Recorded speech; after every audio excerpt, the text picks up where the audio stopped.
Cela vous aura peut-être échappé, mais dimanche, les Autrichiens votent pour élire un nouveau président. Et ces élections pourraient marquer un tournant majeur dans l'histoire récente de l'Europe. Si en Autriche, ce n'est pas le président qui décide de la politique du gouvernement, il a toutefois des pouvoirs importants, comme la possibilité de dissoudre le Parlement et de nommer un nouveau chancelier. Or, à l'issue du premier tour le 24 avril dernier, c'est cet homme qui est arrivé en tête, Norbert Hofer, candidat du FPÖ. Le FPÖ, parti de la liberté, est le parti de l'extrême droite autrichienne, nationaliste et anti-immigration. C'est l'allié du Front National au sein d'un groupe au Parlement européen.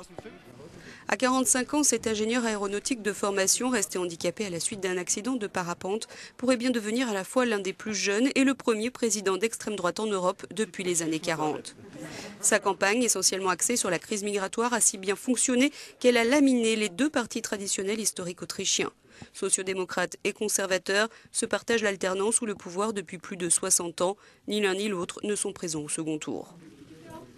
Face à la débâcle, le SPÖ a dû trouver en urgence un nouveau chancelier et une nouvelle stratégie. Après le premier tour, Werner Faymann a démissionné de ses fonctions, laissant le parti sans chef à la veille d'un scrutin crucial.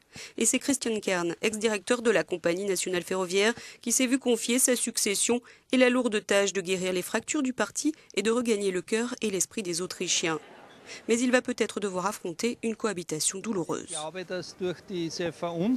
Je pense qu'à cause de cette insécurité généralisée, à cause de l'augmentation du nombre d'étrangers, de la montée d'angoisse indéfinie, de la peur du chômage, etc., en Autriche comme dans d'autres pays, il va y avoir un basculement vers la droite, explique cet Autrichien fataliste.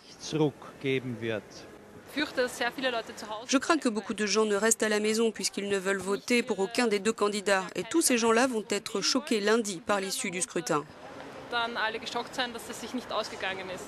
Face à Hofer, il reste cet homme dans lequel les anti-FPÖ placent désormais tous leurs espoirs. Alexander van der Bellen, 72 ans, économiste et ancien porte-parole fédéral des Verts. Mais le dernier sondage Gallup le donne perdant au second tour. Si ce scénario se concrétise, Norbert Hofer donnerait 6 mois à 1 an au gouvernement pour régler les problèmes du pays.